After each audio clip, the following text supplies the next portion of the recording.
in this instance, is it possible that we have reached the beginning of this story before he can kind of fumble into his hero arc, so to speak? I mean, I just get the sense that it's not as cut and dry as him being just evil. They're trying to give us a sense of morality, despite the fact that he is John Wick with the saber, right?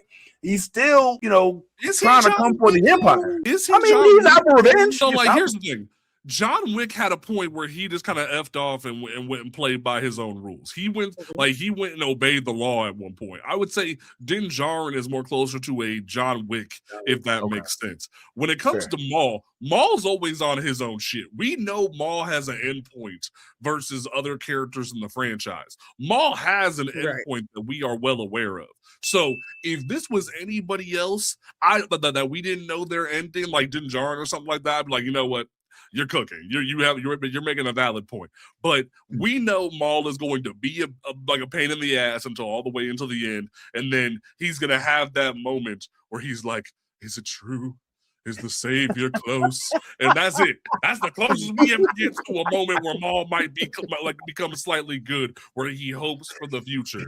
But otherwise, Maul is on his own shit the whole time. He's always doing something chaotic the whole time. That is always how Maul runs the things. So Maul is always going to be that person that has his own agenda. It's almost never going to be good intentioned, because all the way up until the end, he was doing dumb shit. He was always doing things that met his own agenda. Okay. All right. Yes, opportunist. Yes. All right, but I mean, I don't know. I'm not trying to play devil's advocate or nothing, even though every now and then I do play devil's advocate, you know what I'm saying? But not today.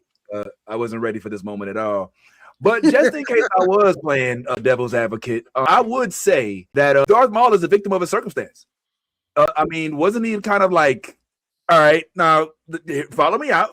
I'm not necessarily saying that he's good, but he could have went a whole different way if he was brought into the good side of the Force, but that's not what happened. Because when he came up with all them mamas around him, okay, you know the mamas I'm talking about, all them witches. He came up with all them witches around him. What other choice did he really have? I mean, he was just kind of like, it's kind of more. You know how Cassian Andor, he was literally, look, for the side of good, he was murking people, even on his own side, right? And we just had to accept the fact that that's what it is. Like, sometimes you got to kill your own spy just to make sure that some other people on another planet can live. Doesn't make him evil. I'm not saying that Maul is the same way. I'm just saying, like, Maul, he never had a chance. And right up until the point where he's cut in half and now has to, like, find his way back as a spider. He just wants to learn how to live. Like, he never had a chance. I think this could be his hero arc. That's all I'm saying.